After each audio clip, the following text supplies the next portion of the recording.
Welcome back to another triathlon podcast brought to you by Mauna Apparel. We're going to jump into some predictions for this weekend's racing. It was a bit of a quiet weekend last weekend, so we're going to have some fun breaking down some races that'll have some big impact between the T100 in San Francisco, as well as Ironman Hamburg for the Ironman Pro Series. But first, we're going to catch up with the crew here. I'm joined by Josh today. Josh, how are you doing? How was your weekend full of triathlon? Full of triathlon. Yeah, I was down in Austin, Texas for the annual CapTex Triathlon Festival, and that is now run by Supertri. So another piece of the mass participation aspect of Supertri's spinoff into that world too, and acquired that triathlon late last year. So this was the first time running it, and worked with the existing company down there, and just amazing. I went down Friday night, had my first Tex-Mex team dinner Friday night after literally going from the airport to the hotel, dropping my bike and my bags, and going right to a YMCA to get my swim in. So my world had to continue, right? I had to fit everything in. And then I've kind of been battling the little bit of the peroneal tendon strain for my last race, and been doing some elliptical work. So kind of got some of that in over the weekend, which when you're in a hotel, there's typically an elliptical. So that was easy to do. And yeah, it was off and running with helping out all of our sponsors and partners for the event, making sure I was doing that. We had some activations on Saturday. I did a group ride with the MVDM coaching group, which was really neat to be welcomed in to be able to do something like that. I don't know where the heck to go, but I brought my bike and hopped in with them on a 7 a.m. ride Saturday morning. And lo and behold, the two guys up front were me and another kid from Mauna. So we pulled Leading out the pack. we pulled the train for a lot of it, especially on some of the heavier efforts, and it was a long ride. We rode for probably close to 4 hours out there with just the stops, and we had a guy drop his bike maybe 25-30 minutes into the ride. He was the guy right behind me. We're on a bike trail, which there's tons of, but next to a highway kind of situation. And I was the first one to turn around. Everyone kind of started to come back to him, see what was going on. He was bloodied up on his knee. His hip was all banged up. And we look, and he's like, that's what did it. And there's this maybe 8-inch wide tarantula walking around on the on the trail. I mean, it was huge. And he tried to avoid it and dropped his bike. And so like 25 minutes into the ride, he's like, I think I'm gonna just like, we're like, can we call you an Uber? But if we're gonna do that, you got to get to the end of this portion of the trail and get somewhere. And he's like, no, I think I'll just ride back. So we lost him. And man, I've seen tarantulas before, but never like that. It's giving me like shivers just thinking about it.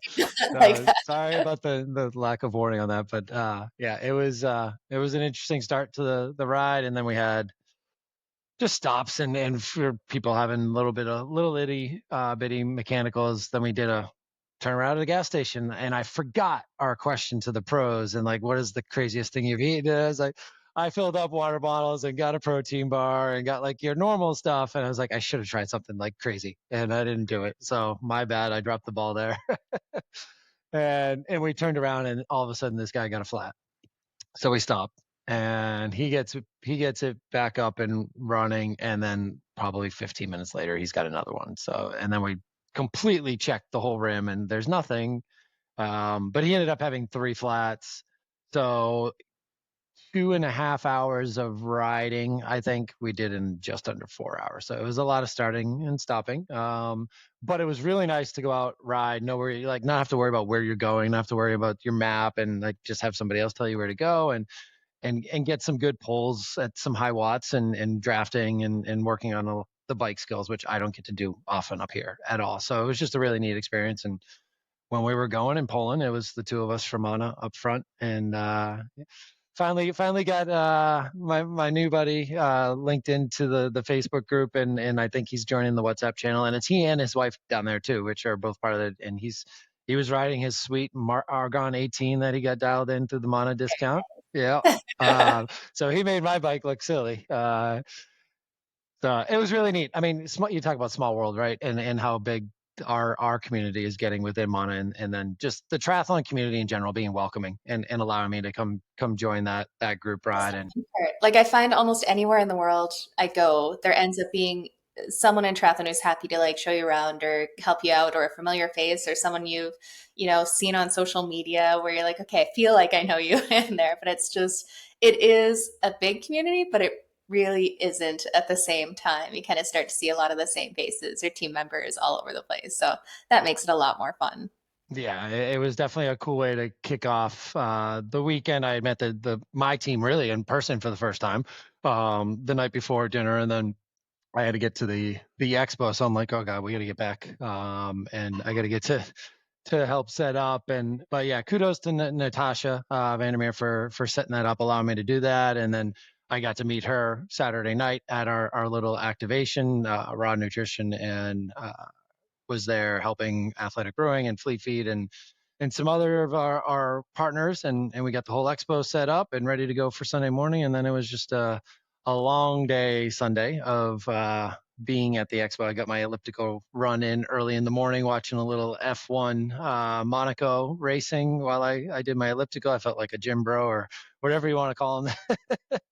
And got up to the expo and just had a great time. There were a lot of people checking in. I think we had about 1,600 athletes and their friends and family come in.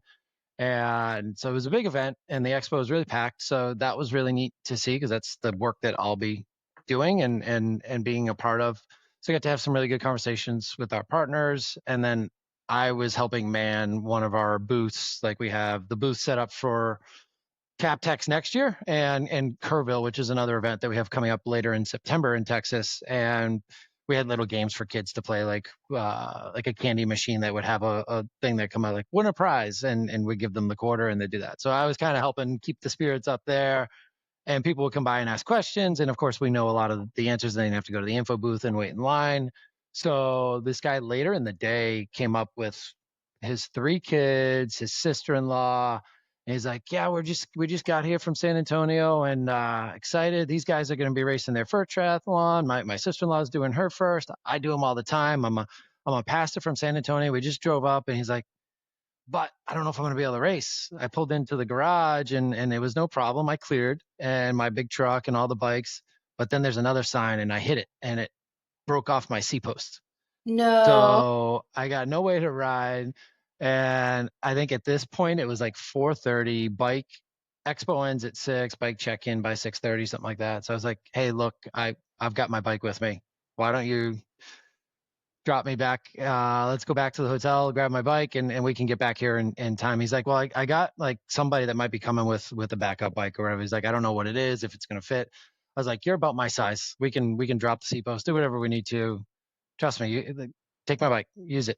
And we hopped back to my hotel room. I took my pedals off. He put his pedals on and moved the C post a little bit. And he rode it around the garage. He's like, this seems good. Let's tighten up the handlebars. And off to transition we went, and put his stickers on, got the That's very mechanic to index the gears a little bit, and racked his bike. And his kids were all excited because they wanted to be able to do the race with their dad for the first time. And yeah, he was good to go, and off they went to spend their night. And I didn't get to see him Sunday morning, but I was walking around with our title partner Ascension Seton, and we were walking towards the swim start to get ready for the race, and they were going to be doing a few words after the national anthem. So I had the 2 people from their organization, and we're walking over, and one of the sons, this is like Sunday morning at 6 o'clock in the morning, 6:30 in the morning, maybe.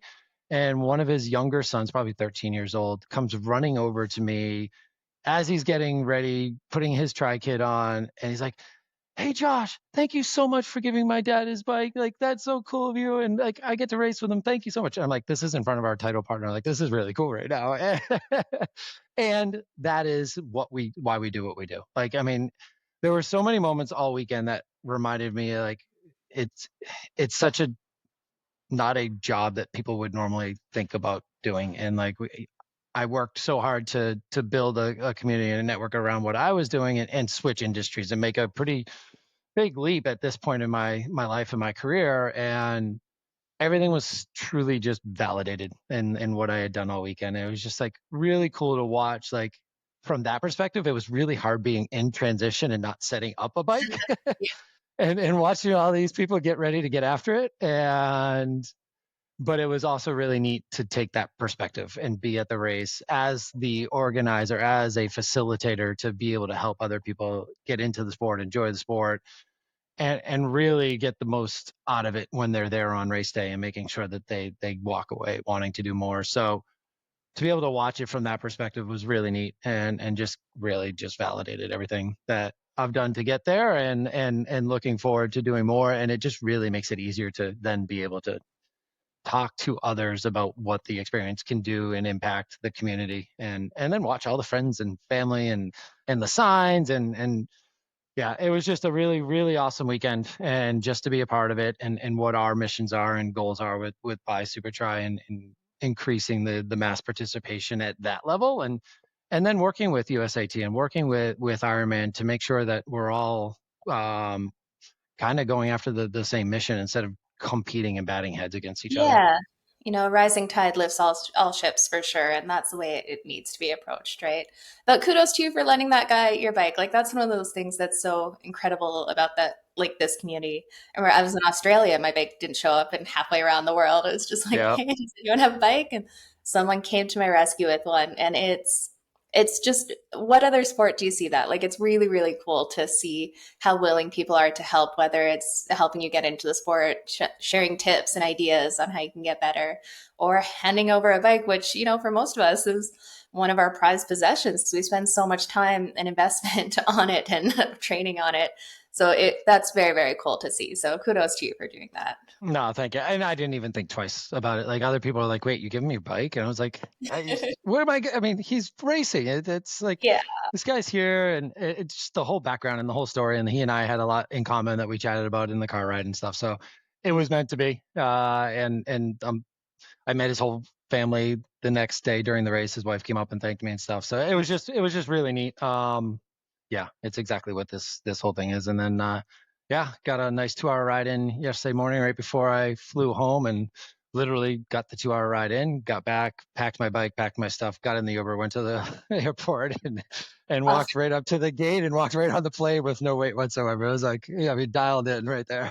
oh, that's awesome. Well, it sounds like an Yeah. absolutely incredible weekend. And so you got the Super Tri swag and everything going on. So I you're got my doing well. Super Try hat. Yeah. Excited for the rest of the season, and yeah, we just dropped yesterday that the first of the Pro Series is going to happen in Toronto. So that's July 26th is the pro race, and then July 27th is the mass participation festival. So that'll be a really awesome way to kick off the season in Canada. Always happy to see more racing in Canada, though There a you little go. bit I knew you biased. would like that. Wrong side, but we'll take it. There we go. Awesome. So how was your weekend? I saw a few longer rides yet again. Yeah, had a few long rides, and the plan was going to be 3 days of kind of big rides again, which I've been getting into the groove of. Definitely, with all this big volume, it's a lot lower intensity, but that's my favorite. Just go ride at an aerobic effort for long periods of time. But unfortunately, on Sunday, life got in the way, as it always does for us, unless you're a pro athlete who can prioritize the training. So ended up taking a rest day on Sunday, which I wasn't too upset about because I had my high school reunion on Saturday night. And that was a trip. It is so bizarre, like going back and seeing these people that you know in high school, now they're parents and adults. And that was kind of weird, but it was fun to catch up with a few people, the few that I recognized in there. But yeah, I don't so know. Did they recognize you? I mean, I saw that picture that you put up of your high school yearbook.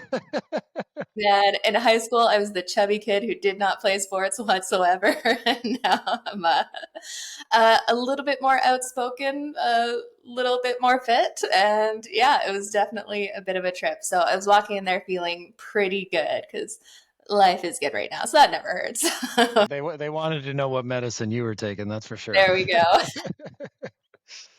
Yeah, so that was a lot of fun. And then, yeah, Sunday, just some life stuff came up. And so I said to my coach, hey, I'm just going to go do this long ride tomorrow and take this off because, if you kind of have that life stress on top of trying to get the training stress in, you can definitely push yourself over the edge, especially with the higher volumes and stuff. And that's why I have my coach to bounce those ideas off of. And that's half my job as a coach to the athletes that I coach is when that life stuff comes up, how do we adjust around it? Because at the end of the day, that has to take priority. Triathlon is the fun stuff, the hobby. It can't take over your entire life. But yeah, then I was able to get out Monday on a long ride outside, and it was so much fun. I took my gravel bike is the comfiest bike to ride and has all the climbing gears.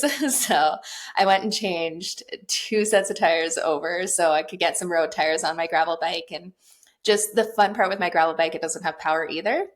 And after 2 big days of riding, the goal for the day was just go ride long at an aerobic effort, which I know that feel. If you've been training at all, you know that aerobic effort feeling. You don't need the power numbers to tell you. And sometimes it's so nice just to disconnect from the data. So all I had on my bike computer was distance and time, nothing else, no speeds, no anything, and just went out and ride and play in the foothills here in Alberta. So that was That's awesome. just good for the body and the soul. Like Yeah. it was so fun. Just get out, disconnect, turn the pedals. That was similar to my ride yesterday. It was like endurance ride, low watts, like just keep it. And I, for the most part, 95% of the ride, I had it on the map because I didn't know where the heck I was going. And I was on There my you own go. and then riding around Texas and trying to find trails across highways and things.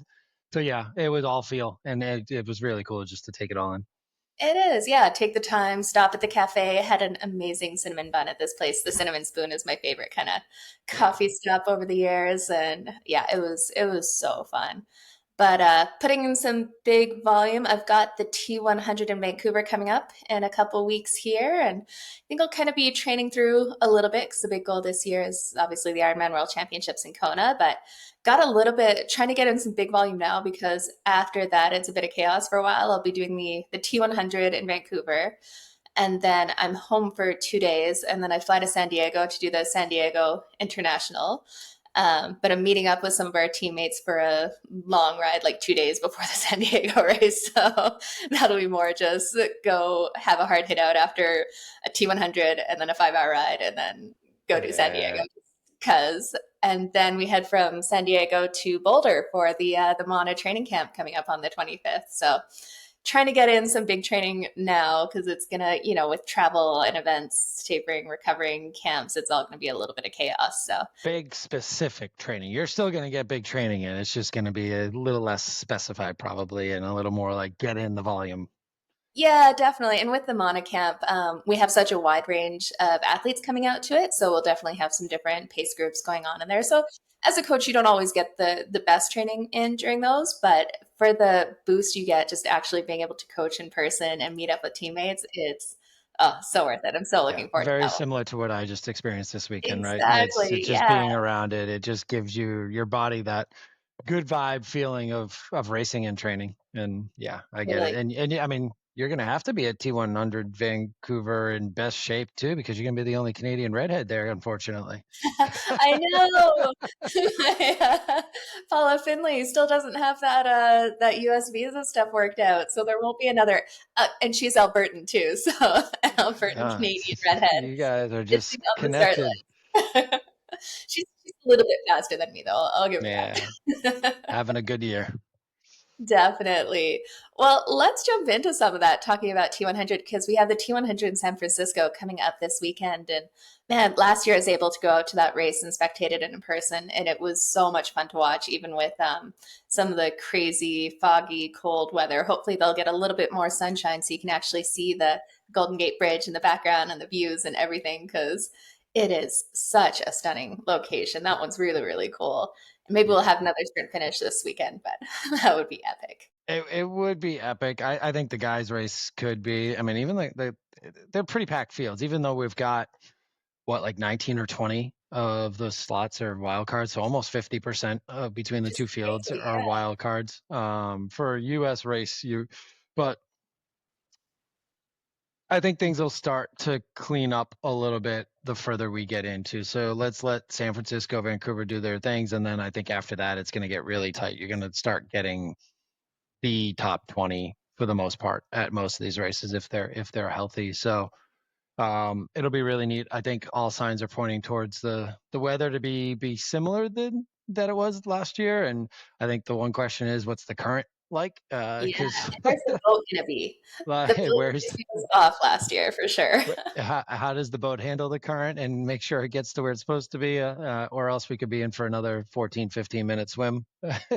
And Yeah, that is great for the people like Sam Long, but unfortunately Sam Long's not doing the race this year. So the one race that you would think he would probably want to be at, he's not doing. So it that's what just I was. doesn't work out on his schedule, I guess. Mhm. No, fair enough. Well, let's dive into who's actually racing this weekend. And as you mentioned, we do have quite a few wild cards. If you haven't been following along too closely with the T100, the contracted athletes, there's 20 contracted athletes, and they have to do a number of races throughout the year, but they don't have to do all of them. So that's where we see these wild cards jump in when they do have race openings. I'm surprised more of the contracted athletes aren't kind of taking it on early in the year because near the back end, we've got things like the Ironman World Championships and 70.3 Worlds that I know a few athletes will be kind of doing the doubles. But at some point, they run out of races they can skip. But a lot of athletes are choosing to skip this one, it looks like. On the women's side, we've got Kate Waugh, Taylor Spivey, Ashley Gentle, Grace Beck, Marta Sanchez, Julie Duran, Jess Learmont, Lucy Byram, Taylor Knibb, Paula Finley, because she can actually make it there. Those are the contracted athletes that we're going to see on the course. At this race, we do have a lot of those wild cards. So we've got the likes of Megan McDonald, Perez, Hannah DeVette, Kleiser, Kat Kabocha, oh man, Lisa Baccaris, Diedrichs, uh, Pierre, Victoria Lopez, and Holly Lawrence is coming back from pregnancy. So she was originally one of the contracted athletes in a previous year, and she had her baby. So she's coming back to give the T100 another try here. So, like I mentioned, this is stacked with a bunch of names that we haven't really seen race here yet. So it could definitely be an exciting race to mix it up. I mean, we've only 10 of them did Singapore that are on this list. So like Megan McDonald is fifth in the T100 standings on this start list. So that kind of shows you how many people took off from Singapore. So yeah, we've got 10 doing their first T100 race of the year, including Taylor Knibb and Paula Finley, and then a bunch of wild cards. I'm really excited to see Holly Lawrence because look, she's coming off of a second place finish. That's the way I look at it. All And right. no, third place finish in Miami, right? And a great showing, and that's where shortly thereafter she announced she was pregnant. So Miami, which was what, last March, something like that, I Yeah. think.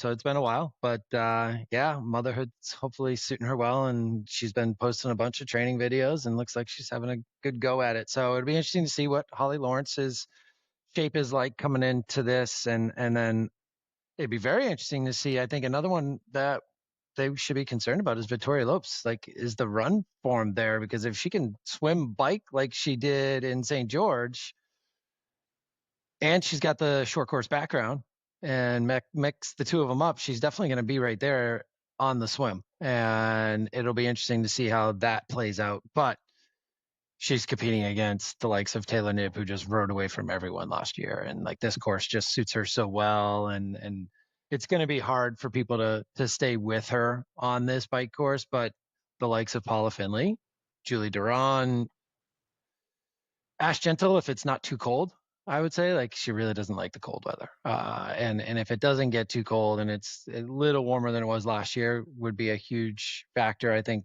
for Ash, depending on the travel and all that how that goes.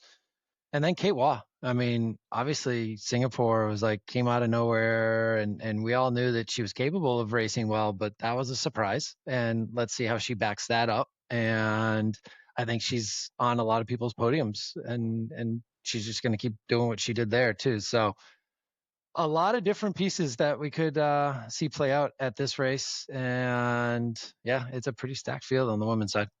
Yeah, and you know what? This definitely, we have to take Singapore with a grain of salt when we look at kind of past results to predict going forward because Singapore was really just a war of attrition. With that heat, that humidity in there, it's some athletes handle that very, very well. That's where we typically see like an Ash Gentle do very well. She didn't unfortunately perform how she wanted, but a Kate Waugh, she's always overtraining and racing in Thailand and Asia and stuff. So she's definitely used to that heat.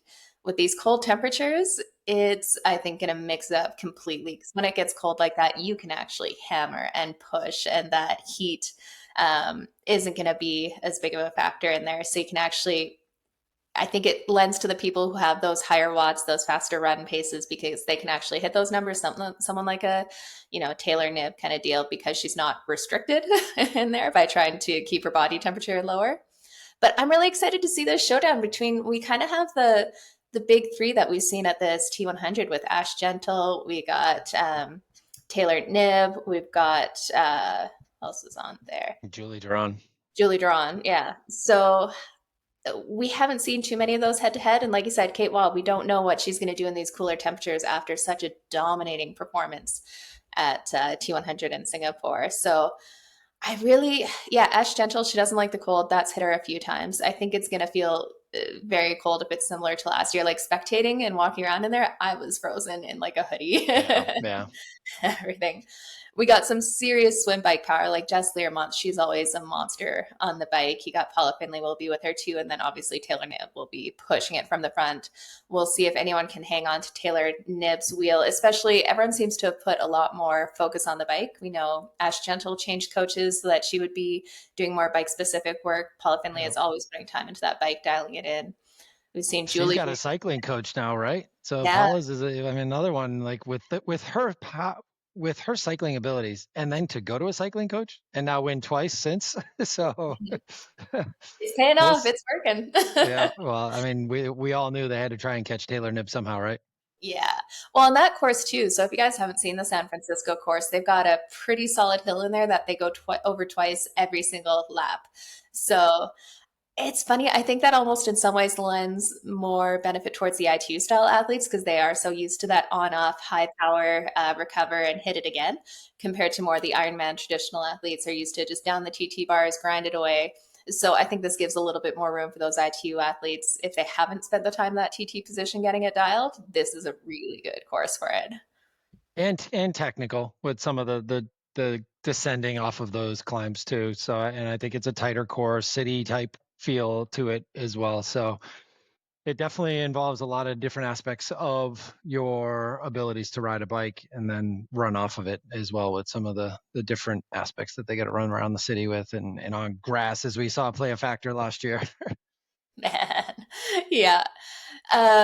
And with this, and last year we kind of alluded to it. The boat was a little closer to shore than it should have been last year, and the swim ended up being like 12 or 13 minutes. And Sam Long was coming out of the water with Alistair Brownlee, which is something that does not happen. No. So we And could the see current, yeah, everything.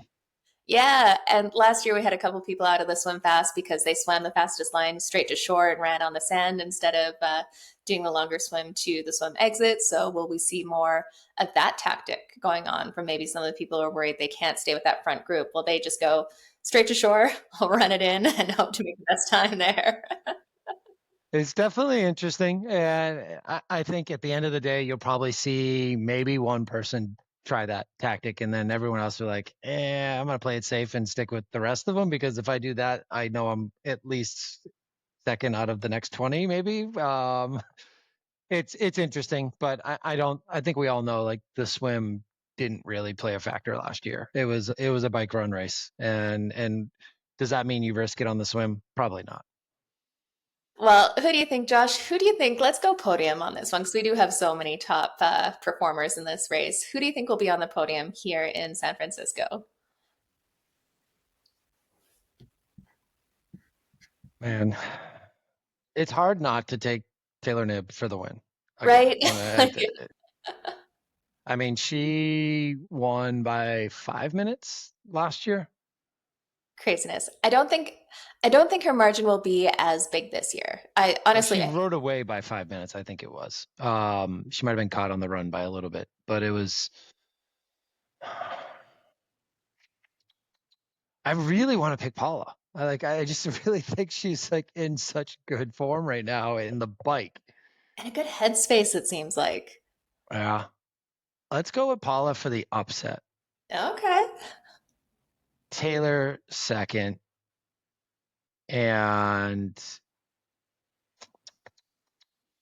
man, Spivey, I would love to go with Spivey too, but it sounds like she's been battling some kind of a stomach bug or something. I guess a lot of people coming out of Yokohama were sick coming out of there, which tends to be the case sometimes. I'll go Kate Wath third. So I don't think Gentle's gonna have the day. And Julie Duran, I know a lot of people picking her for the win too, but man, this field's stacked. Paula, Taylor, Nib, and Kate Wath third. Man, you have all the same three that I was going to say in there. So I'm gonna, Well, I still left some big guys out there for you. So I know. Yeah, I think, Kate Watt, I've seen her do the Laguna Phuket try a few times there. There's some serious hills that she just flies over. So I think yeah, she'll like this hilly course in there. I got to go Taylor Knibb for the win if you're not going to, because it's hard to see her beat in here. Um, Paula Finlay in second, and let's see, who do we got in third? I want to pick let's go Holly Lawrence. She's going to come back. She's going to be fired up about being out there. She'll have that mom strength and have a blinder. I mean, I think it's a great pick. I don't think enough people are talking about her in this race just because it's been so long. But I It's think, so unknown, like it really is. yeah, But yeah, because becoming a new mom, it can go one of two ways. It can be like a big challenge and stuff. Like I struggled for a long time afterwards, but sometimes they just bounce back so much stronger, and you have to be so much more like dialed in with your trainings. It's not like I can do it whenever I want. Anything. It's like no, you have this period, make it count. yeah. And on top of that, you think about the freshness of it all too, without having the racing, but not even just the racing. Every one of these other ladies has traveled around the world in Yeah, the last 14, 15 months. And Holly's been stuck in the same spot, moved maybe a couple 100 miles to train. That's about it. And that's a sure. huge advantage sometimes. Definitely. Let's jump over to the men's side here again. So we'll go through the contracted athletes first. We got Martin Van Riel, Yuri Kulin, Antonio Benito Lopez, Mika Newt, Rico Bogan, Vincent Luis, Men, Yella Geens, Kyle Smith, Peter Heinrich, Jason West, and Pearson. Yeah. So those are the contracted athletes. And then wildcards, we got, oh man, Bidados, the Greek guy who Panagotas Batatos. Yeah. Mark Dubrick, Jake Birtwhistle, Aaron Royal, Justin Reale, Jamie Riddle, and Kenji Neener on the wild card side. So again, we do see a lot of wild cards at this one, as a lot of people are kind of skipping that long travel over. Yeah, we had such a good finish at this race last year. That'd be fun to see if we can see something similar. But I think a lot of that was that swim, just because we had such a big group kind of coming together off that swim. Everyone was out at the same time. There was a little bit more holding on through the bike. What do you think? Are we going to see the same thing this year? I mean, we got the same three, but you might get a 4 or 5-way sprint with some of the Right? guys we're adding to the field. Like, I mean, does Vincent Luis finally show up in the T100 world and start to make his mark there? And you got Please Yella will too, run with right? me if you can. Like it's So and the there's a huge, I mean, there's a huge chance that this is going to be a tight run race for sure. And I think we could have 4 or 5 of them battling it out. They're definitely going to know that there's grass this time. yes. Kyle Smith. and we're not going to stop to pick up our water cups, Kyle Smith. and then lose by 2 millimeters, Kyle Smith. So I think we're going to see a great race, and you've got the likes of like an Aaron Royal too that are going to impact this swim. Maybe we do have that with Aaron, and really sense it, because somebody like Aaron Royal really needs to have a separation in the swim to be an impact in the race overall Yeah. from history, and the way his races have gone. So again, I don't think the swim's gonna overall impact the race, but somebody like Aaron Royal could try and say differently. And Dubrick, like the shark over there and trying to and Dubrick, does Dubrick go with him? Dubrick has won this race prior to it becoming a T100 race. So when it was the original Alcatraz, he won it in the last instance of that. Morgan Pearson coming back from the wrist injury. And yeah, I mean, Justin Reale, hometown boy, we've got a pretty good field. And Jason West, we saw in Chattanooga, is definitely in run form. and had a pretty decent bike as well there. So I think he's going to get blown off the bike on this one. yeah, That bike is gnarly. the bike is gnarly, and we know we've got the big guys that are here. Martin Van Riel hasn't raced since his back-to-back South Africa, Singapore. So I would imagine he's pretty recovered and probably pretty fit and rebuilt back up for this one. So, and with a little bit of a chip on his shoulder to come back and take the title away from Yella, who got him in the last head-to-head Yes, matchup, right? exactly. I'm so curious to see those two go head to head again. Because I've seen Yella did really well in Lake Las Vegas, where it was that really up and down hilly course the whole time. He definitely asserted that. This run isn't quite like that, but the bike is definitely going to be making them work for it. Yeah, well, Yella did have a bad time in Singapore, but like you said, like war of attrition, right? If you don't show up and your body's not ready for those conditions, it's not gonna perform. Gnarly. Yeah. I do think this is going to be a different Martin Van Riel, and there may be a sprint finish, but I think it's going to be for second, and Martin's going to take the He's tape getting off the front. with with the sprint finish between Yella, Kyle, and Vincent Luis for Ooh, second, third, and fourth. So let's go, Martin, Vincent, Yella, 1, 2, 3. big shout there. Okay. Yeah, I'd hope to see Vincent do well. He really he's such a personality in the sport kind of Playing thing. with the young guns again. Yeah, exactly. Oh man. Okay, let's see. I think Yella he's just on this feel good streak with T100 races, absolutely crushing it here. I think we're gonna take Yella for the win. Martin Van Riel in second. And I think we're going to have a Jake Birtwhistle come up in third, run through and have a solid run. And if it comes down to a sprint, he's pretty good in a sprint situation.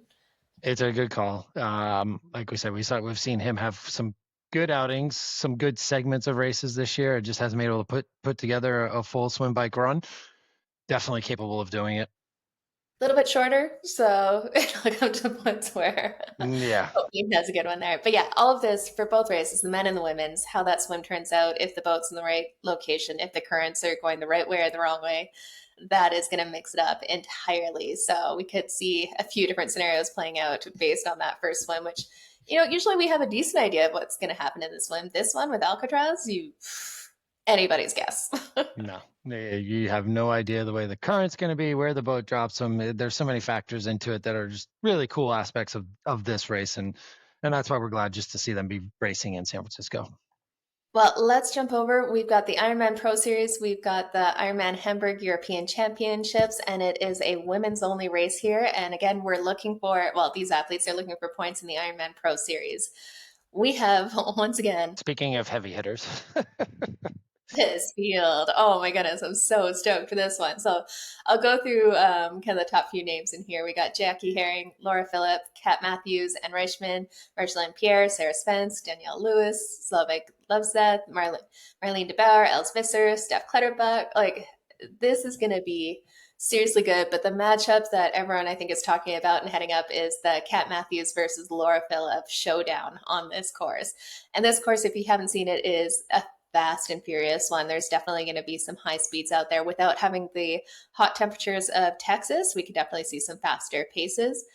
But there's been a lot of talk about potentially bringing down the Ironman world record, the Ironman record, which Kat did in Texas with cooler temperatures and a flat course here. But as it's been mentioned, the transitions are super long on this one. Yeah. So it's a shame they don't try to do something to make that where the transitions are a little bit shorter, because this would be prime for it. With these kind of names up at the front, they're going to be pushing each other all day. It's a good way to market a race, right? Known as the fastest Ironman in the circuit. It will get some more people to it. You'd grow their age group race for sure. I think Jackie went 8:13, 8:15, something like that last year. So super fast. And at that point, people were like, oh, Jackie's going to be doing an Ironman for the first time in 8 years. And next thing you know, she drops a low 8. So yeah, super fast course. And then you get the two of them battling like they did in Nice and pulling each other.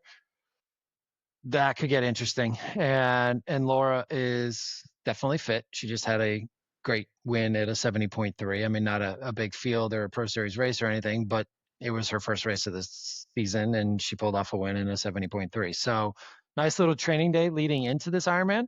Again, we see another person racing right before they do a big Ironman. Do a I bit of think a she'll be tune-up. okay though.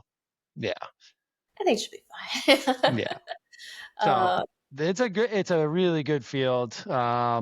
I just don't know if somebody like Ann Reichman can hang with them out of the swim, because the swim is going to be pushed, and you're going to have a pretty decent pack there. And if you're not in that train on the bike, you're probably not going to be able to ride through or ride back. Yeah, so we're gonna see like a Steph Clutterbuck and like Marjolaine Pierre coming out of Yeah. the water first in there and getting a little bit of a gap on the bike, and then should see someone like a Kat Matthews coming out next. And behind that, you're gonna see Jackie Herring, Laura Philipp. They'll probably be around the same time, a minute or so back from Kat Matthews. So they'll have some work to do. The question is, will they catch her?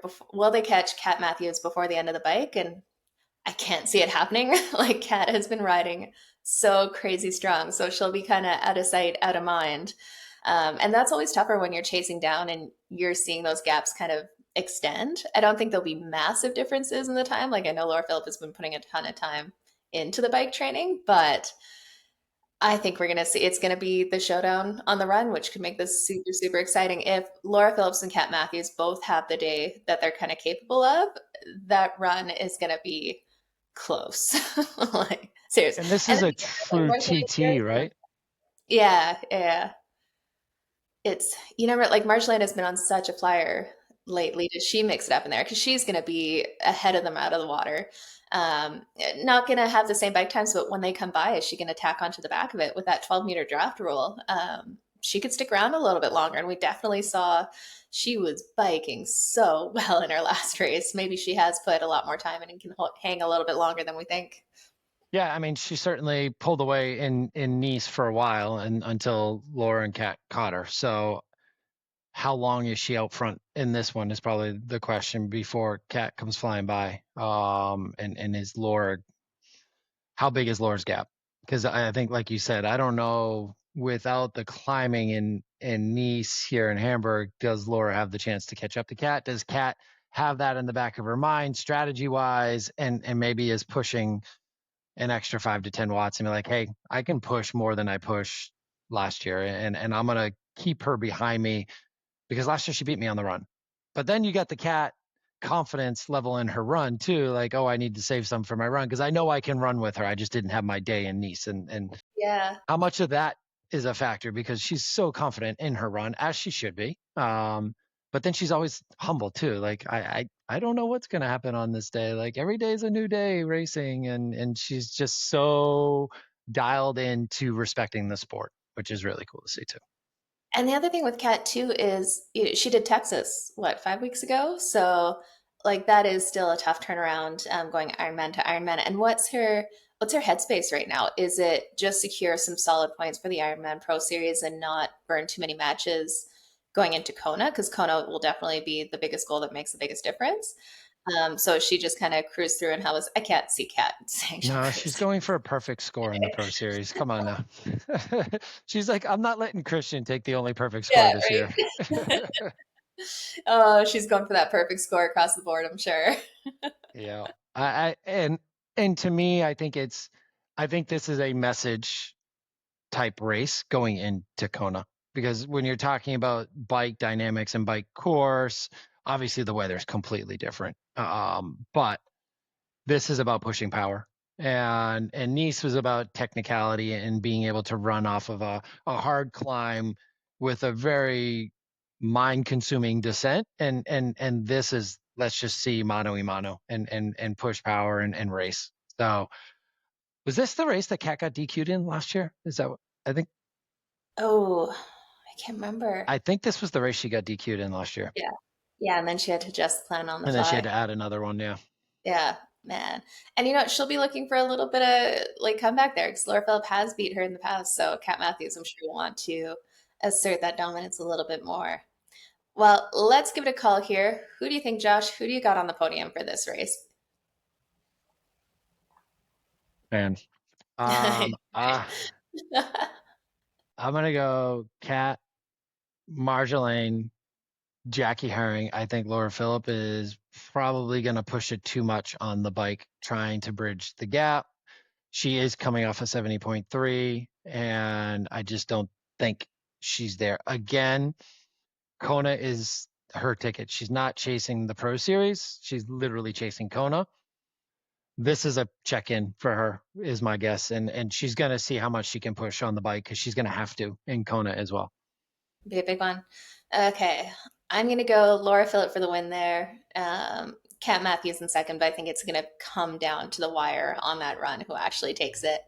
And then I'm gonna say Jackie Herring in third. I think she's gonna have a solid day out there. She's been getting stronger and stronger. So be good to see what time she can pull out on the course. Either way, this race is going to be so much fun to watch, and it will be broadcast because it's part of the Ironman Pro Series. So we're going to actually get a sense of what's going on past just the tracker, as long as the Wi-Fi doesn't go down for the whole city. Especially coming off that race in China this past weekend, where like the Oh, coverage was absolutely perfect and like stunning HD view. quality, Where is drone that shots, and series? uh, Oh, craziness. Well, let's jump in quickly with our social media post of the week. What do you got for us this week? well, if you did not see the influx of Hayden Wilde posts yesterday and everyone sharing the injury updates, he has finally dropped episode 1 of his recovery from the crash in Tokyo on the bike. So it was a really good. I watched it last night, and he gets really detailed and lets you follow around all of his rehab and into the hyperbaric oxygen chamber and man, it's crazy. 2-3 days into his 2 to 3 days post op, and this also they also let you know too. There was a chance this was career ending if he couldn't get out of Tokyo and back to Belgium. So it was like there were some phone calls being made by people that were way up above Hayden to pull the strings that needed to be pulled to get him on an emergency flight back to Belgium. So I'll just say that, watch it.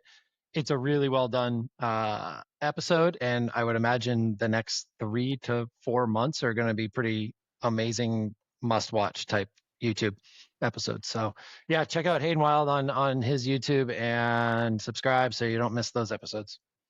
Yeah, definitely have to check that one out on the next trainer ride. It's insane. And, you know, it speaks to the value of being a high performing athlete because if you're number 100 on the PTO list, you're not getting that same kind of assistance, I'm sure. But it's well deserved. And it sounds like he's putting everything into that recovery so he can be back and fighting. Well, we've got a what the F of this week, and this is something that I'm sure we'll get more info on over the next week or so. But there was a post out. It started on Slow Twitch and got over to the Pro Tri News guys, where there's potentially a ban on some of the rear mounting options for your bicycle. So it sounds like one interpretation of the rules is that you can't have both a water bottle and a flat kit on the back of your bike, and a lot of the more integrated triathlon, high-end triathlon bikes these days will have a little fairing like attachment behind the rear wheel that has the flat kit. And then most people do put water bottles on the rear of their bike. From one interpretation of the rules, it sounds like you can only have one or the other, not both. But I think we're going to get a little bit more clarity over the next while because it wouldn't make sense with so many of these bikes being developed to have that rear mount kit, and especially the Ironman bike sponsor is Quintana-Roo, and that is stock standard on most of their bikes to have that little kit. So I get the idea that they're trying to reduce the number of fairings on bicycles and making sure it's a little bit more fair from that aerodynamics point of view, but I think some clarity is needed on the actual rules and interpreting of them because everything just seems so vague at this point. Yeah, and how are they going to police that in the age group field? Like I know my bottle setup was quite obvious in Oceanside, and I wanted to test it for that reason, and it got flagged, but it was correct Yeah. because I knew the rules. But there's not going to be there's too many bikes. I mean, Mhm. And there's let's not like you make it said, they're hard. stock, they're set up like that with the fairing on the back for your tools and for your tubes and for everything else you need to repair a flat. And with all the flat issues that we've had this year in the pro race, it's to me, I think we'll have clarifications on it, and we're not going to see anything, especially in the age group side of things. Like you can't just go ask people to go fix their $7,000 bike and change it up, or I don't know. Like you said, the Quintana Roo is a piece and a factor to all of this, but it is just another what is going on with these rules and like who's coming up with them and why are we doing this? Like, where's the safety issue there? Hmm. It's, I mean, yeah, no, really, what is the safety issue? Like me having 3 bottles on the front is a little more of a safety issue than having 2 or 3 bottles off the back, for sure. That's So exactly it. It's, yeah, do they want to go UCI style where everything is policed to the length of your socks? Or do you want to stay Ironman yeah, where innovation and changing things and going fast has always been kind yeah. of the goal? So hopefully we'll have a little bit more clarity in the coming weeks. We won't dive too much into it right now because, as I said, a lot of it's speculation and we haven't gotten clear answers yet. But I'm sure Ironman will come back with some kind of correction and hopefully in the future have some rules with a little bit more uh, detail around it so that they aren't so vague. But until then, we will be back next week to break down everything that happened in San Francisco and Hamburg, and we look forward to chatting about all of it. Thank you, as always, for joining me, Josh. We'll see you next week. See you next week. And if you haven't liked and subscribed, make sure you do that. And also, we've got some big guests coming up for our 100th and around our 100th episode coming up, which is crazy to say. But if you have any guesses on who you think we might have on, go ahead and drop those in a comment or on the messages. Love to hear it. Yeah, we'll give you guys a little bit hint of a hint for our 100th episode. We have a guest that Jack Kelly has said he's never been able to get on. So give a little bit of a teaser there, but we will have them on for our 100th episode. And yeah, definitely go give, like, subscribe. Any comments on iTunes or Spotify or YouTube definitely help us out a ton so that we can keep coming back and bringing a little insight, having a little fun, and chatting about training. Awesome. Have a good one, everyone.